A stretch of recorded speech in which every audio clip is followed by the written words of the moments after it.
உங்கள் தொழிற்சாலை மற்றும் நிறுவனத்தின் மின்சார தேவையை வங்கி நிதி உதவியுடன் சொந்தமாக சோலார் பிளான்ட் அமைத்து முழுமையாக நீங்களே பூர்த்தி செய்து கொள்ளலாம். Velan infra project private limited, Chennai. 9842252166.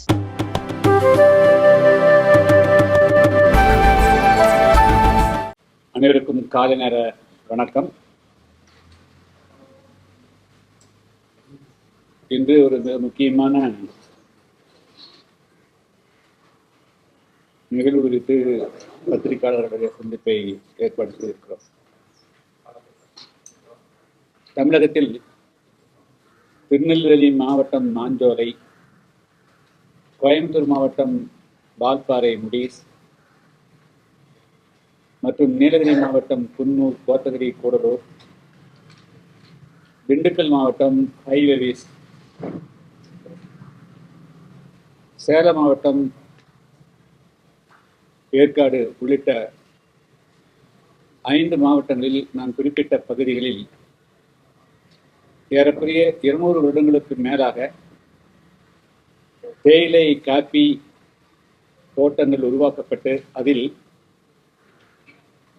ஏறக்குறைய 10 to 15 லட்சம் தொழிலாளர்கள் பணிபுரிந்து வருகிறார்கள். இதில் தேயிலை தோட்டம், இதில் திருநெல்வேலி மாவட்டம் அம்பாசமுத்திரம் அருகே இருக்கக்கூடிய களக்காடு மொண்டந்துறை வனப்பகுதியில் அமைந்திருக்கக்கூடிய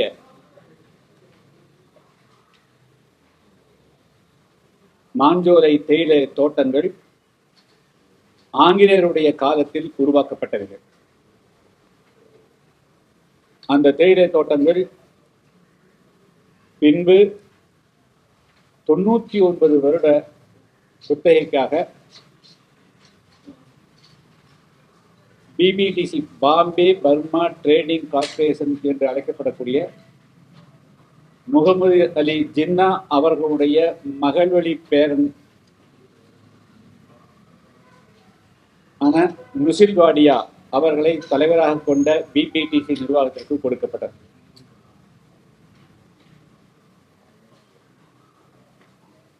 இந்த BBTC நிர்வாகத்துக்கு உட்பட்ட மாஞ்சோலை தேயிலை தோட்டத்தில்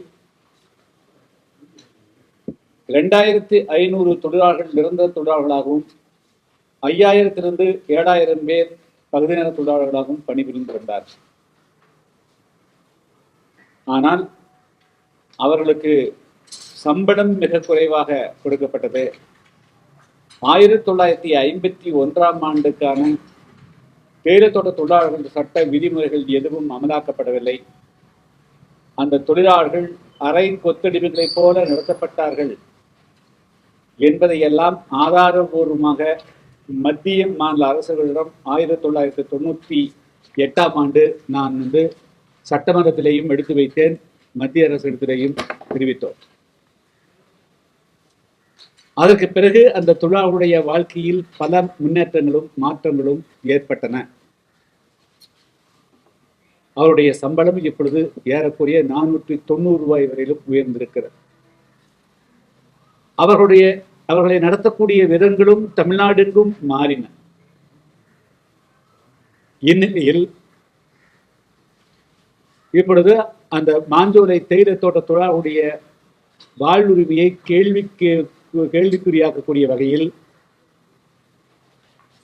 விருப்ப ஓய்வு என்ற பெயரில் அங்கு பணிபுரியக்கூடிய 1000க்கும் மேற்பட்ட தொழிலாளர் குடும்பங்களை சேர்ந்தவர்களை கட்டாயப்படுத்தி கையெழுத்து வாங்கி அந்த நிர்வாகம் அனைவரையும் வீட்டுக்கு அனுப்பக்கூடிய நடவடிக்கையில் இறங்கியிருக்கிறார். இன்று தேதி ஜூன் மாதம் 16ஆம் தேதி. இன்றோடு அங்கு பணிபுரியக்கூடிய அனைத்து தொழிலாளர்களுக்கும் வேலையை நிறுத்திவிட்டார். அவர்களை அடுத்த 45 நாட்களுக்குள்ளாக அந்த மாஞ்சோலையிலிருந்து அவருடைய இருப்பிடத்தை காலி செய்யவும் அந்த நிர்வாகம் வற்புறுத்துகிறது. இப்பொழுது பணிபுரியக்கூடிய தொழிலாளர்களால் தான் இந்த 8870 ஏக்கர் நிலங்களும் பண்படுத்தப்பட்டு இப்பொழுது அங்கு விளையக்கூடிய தேயிலை தமிழ்நாட்டு மக்களுக்கும் பயன்படுகிறது, அந்நிய செலவாணியும் ஈட்டுகிறது. இது அந்த நிலம் அரசுக்கு சொந்தமான நிலம். தமிழ்நாடு அரசு, இந்திய அரசனுடைய வனத்துறைக்கு சொந்தமான நிலம். 980 வருட குத்தகை வரக்கூடிய 2028ஆம் ஆண்டு ஜனவரியுடன் முடிவடைகிறது. அந்த நிர்வாகத்துக்கான ஒப்பந்தம் முடிவடைகிறதை தவிர அங்கு இருக்கக்கூடிய தொழிலாளர்களை அதன் காரணமாக காட்டி நிர்வாகம் வெளியேற்றுவது சட்டத்தில் இடமில்லை. இருந்தாலும் கூட அங்கு பணிபுரியக்கூடிய தொழிலாளர்களை வேண்டுமென்றே பழிவாங்கக்கூடிய நோக்கத்தோடு பிபிடிசி நிர்வாகம் அவர்கள் மீது கத்தியை கழுத்திலே வைத்து சந்த செயினை பறிப்பதைப் போல அவருடைய வாழ்வுரிமையை பறிக்கிறார்கள். அதுவும் 20 வருடம், 25 வருடம், 30 வருடம் பணிபுரியக்கூடிய தொழிலாளர்களுக்கு விருப்ப ஓய்வாக 1 லட்சம் ரூபாய், 50,000, 2 லட்சம் கொடுப்பதாக சொல்லிவிட்டு நேற்று தொழிலாளர்களை அழைத்து இப்பொழுது 25% மட்டுமே கொடுக்கிறோம், நீங்கள் காலி செய்துவிட்டு போங்கள், பின்பு அனுப்பி வைக்கிறோம் என்று அதிலேயும் ஒரு மோசடி நடக்கிறது. நான் இவைகளை எல்லாம் குறித்து தமிழ்நாடு முதலமைச்சர் அவர்களுக்கு விரிவாக ஒரு கடிதம் எழுதியிருக்கிறேன். பல அரசியல் கட்சிகளும் ஆங்காங்கே இது குறித்து குரல் எழுப்பியிருக்கிறார். 1965களில் இலங்கையில் தேயிலை தோட்டங்களில் பணிபுரிந்து கொண்டிருந்த நம்முடைய தமிழகத்தை சார்ந்த பல்லாயிரக்கணக்கான பேர் குடியுரிமை நீக்கப்பட்டு கப்பல் கப்பலாக அவர்கள் தமிழ்நாட்டுக்கு திருப்பி அனுப்பப்பட்ட போது அவர்களுக்கு நீலகிரி மாவட்டம் கூடலூர் பகுதியில் தமிழ்நாடு தேயிலை தோட்ட கழகம் என்று உருவாக்கப்பட்டு அவர்களுக்கு வேலை வாய்ப்பு வழங்கப்பட்டது.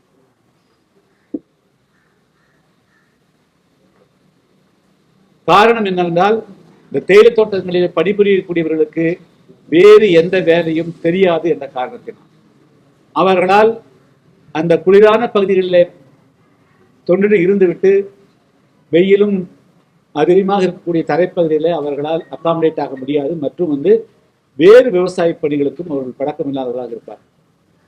எனவே அவருடைய வாழ வைப்பதற்காக கூடலூர் பகுதியில், நீலகிரி, ஊட்டி, கோத்தூர் பகுதியில் தேயிலை தோட்டங்கள் உருவாக்கப்பட்டன. அதேபோல் வால்பாறையிலும் டேன் டீ என்ற பெயரில் தமிழ்நாடு தேயிலை தோட்டக்காரர்கள் உருவாக்கப்பட்டு இலங்கையிலிருந்து வரவழைக்கப்பட்ட தொழிலாளர்களுக்கு இந்த வேலை வாய்ப்பு வழங்கப்படுகிறது.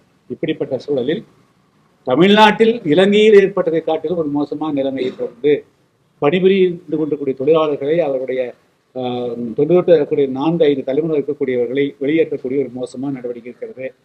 எனவே தமிழ்நாடு அரசு, தமிழ்நாடு முதலமைச்சர் அவர்கள் இந்த பிரச்சனையில நேரடியாக உடனடியாக தலையிட்டு அவருடைய வாழ்வுரிமையை பாதுகாக்க வேண்டும்.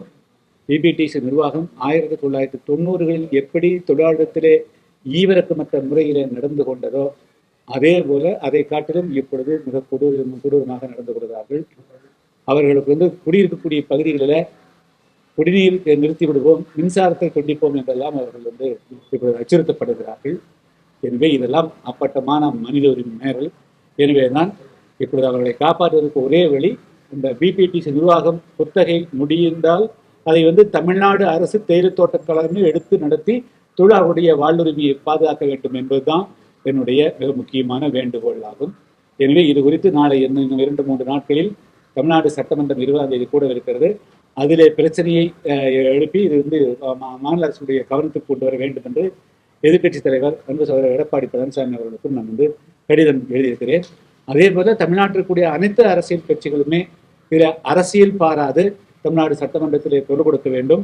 அதே போல தமிழ்நாடு முதலமைச்சருக்கு இதனுடைய உண்மைத்தன்மையை எடுத்து சொல்லி அவருடைய வாழ்வுரிமையை பாதுகாக்க வேண்டும் என்பதுதான் என்னுடைய வேண்டுகோள். இன்னொன்று அந்த தேயிலை தோட்டங்கள் 99 குத்தகைக்கு அது காப்பு காடு ரிசர்வ் ஃபாரஸ்ட் 8800 ஏக்கர் நிலப்பரப்பு 2028 அதுக்கான ஒப்பந்தம் முடிவடையும் என்பது இந்த அரசுக்கு தெரியும், இந்த நிர்வாகத்துக்கு தெரியும்.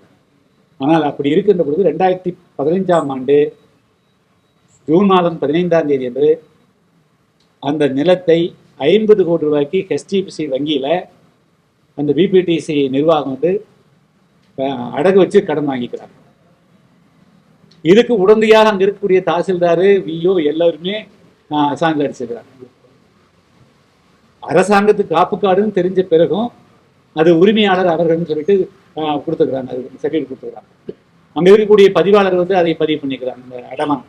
ஸோ இப்படி வந்து பல வேலைகளில் வந்து அத்துமீறல் நடைபெற்றிருக்கிறது. அதை வந்து இதன் மூலமா வந்து அந்த நிலத்தை தொழிலாளர்கள் வெளியேற்றி விட்டு மீண்டும் தொடர்ந்து பிபிடி நிர்வாகமே அந்த 8000 ஏக்கரை தன்னுடைய கைவசப்படுத்திக் கொண்டு வேறு ஏதோ தவறான செயலில் ஈடுபடுத்துவதற்காக அந்த தொழில தோட்டங்களை பயன்படுத்துவதற்குண்டான ஒரு சதி இருப்பதாகவே நான் வந்து கருதுகிறேன்.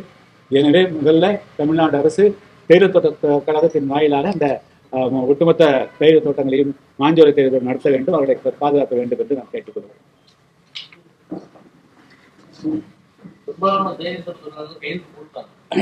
அது உண்மை. அதாவது கையெழுத்து போட்டாங்கிறத கையெழுத்து போட வச்சிருக்கிறாங்க.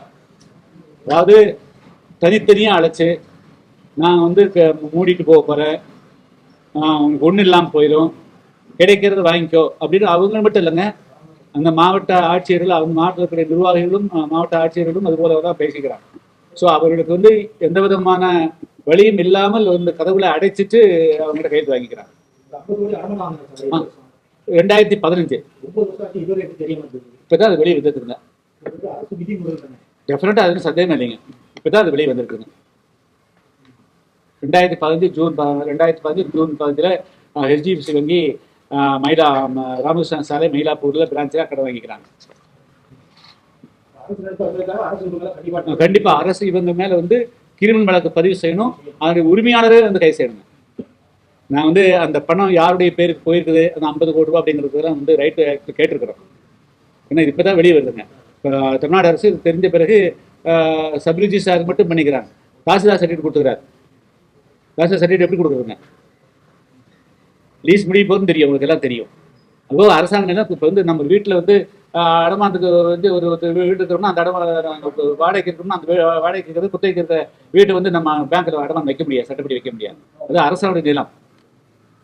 அதனால வந்து அவங்க மேல வந்து வழக்கு பதிவு செய்யணும் உடனடியா. இப்ப எப்படிங்க?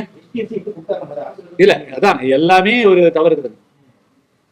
எஸ்டிபிசியுடைய சட்டப்பிரிவு ஆலோசனை பண்ணி கொடுக்கல, இந்த மாதிரி நிலத்தை கொடுக்குறாங்க. 1927 போட்ட ஒப்பந்தத்தினுடைய ஒரிஜினல் நகல் கொடுத்துக்கிறாங்க. அப்ப அது வந்து மேன்மே சட்ட சிக்கலை உருவாக்க வேண்டுங்கிறது உங்களுக்கு நிர்வாகம். இவங்க 27 வெளியே போறது தெரியுங்க. அப்ப போகாம இருக்கிறதுக்காக என்ன வழியோ அதெல்லாம் வந்து சட்ட சிக்கலை உருவாக்கி தே வாண்ட் டு கண்டினியூ, அதாவது தொழிலாளர் வெளியேற்றிட்டு அது வேறு ஏதோ ஒரு மிஸ்யூஸ் பண்றதுக்காகத்தான் அந்த பிபிடி நிர்வாகம் பண்றது. இதுக்குள்ள வேற ஏதோ உள் குத்து இருக்கிற மாதிரி எனக்கு தெரியுதுங்க. எல்லாருக்கிட்டையும் கைட்டு வாங்கிட்டாங்க குருசாமி. ஒரு சில 99.9% கைட்டு வாங்கிட்டாங்க. ஆமா, அது நேற்றே முடிச்சிட்டாங்க, நேற்று முன்னாடி முடிச்சிட்டாங்க. ஆனா இது வந்து கட்டாயத்தின் பேர்ல பண்ணிக்கிறாங்க. அவங்க யாரும் விருப்பமே இல்லைங்க. விருப்பம் இல்லாமல் விருப்பமாக வந்து அவங்களை கையெழுத்து போட வச்சிருக்காங்க.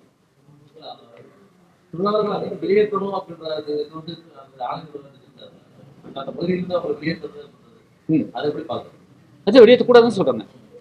அதாவது 2028 வரையில இருக்குதுங்க. அப்போ இவங்க வந்து என்ன செய்யணும்? தமிழ்நாடு அரசுக்கு எழுதணும், இந்த மாதிரி எங்களுடைய ஒப்பந்தம் வந்து எங்களுக்கு 2028 முடியுது, இது மாதிரி பல்லாயிரக்கணக்கான தொழிலாளர்கள் பணிபுரிகிறார்கள், இந்த தொழிலாளருடைய வாழ்வுரிமை பாதுகாப்பதற்கு வந்து நாங்கள் என்ன செய்யணும்? தமிழ்நாடு அரசுக்கு இவங்க எழுதிக்காரு. இல்லைன்னா தமிழ்நாடு அரசு இவர்களை வந்து நாங்கள் தேயிலை தோட்டம் அப்படியே கொடுத்துட்டு போறோம். நாங்கள் வந்து 4-5 தலைமுறைகளாக வந்து கொசுக்கடியில, மிளகுகளுக்கிடையே, தேயில்கடியில, பாம்பு கடியில இருந்து உருவாக்கப்பட்ட தேயிலை தோட்டங்களை அழிக்கிறதுக்கு எப்படி தமிழ்நாடு அரசு ஒத்துக்கணும்? அந்த தேயிலை தோட்டங்களை அழிச்ச பிறகு மீண்டும் உருவாக்குறதுக்கு எத்தனை ஆண்டுகள் ஆகுது? ஒரு ஏக்கர் 8873 ஏக்கர் இருக்கக்கூடிய அந்த தேயிலை தோட்டங்களை உருவாக்குறதுக்கு எத்தனை ஆண்டு ஆகும்?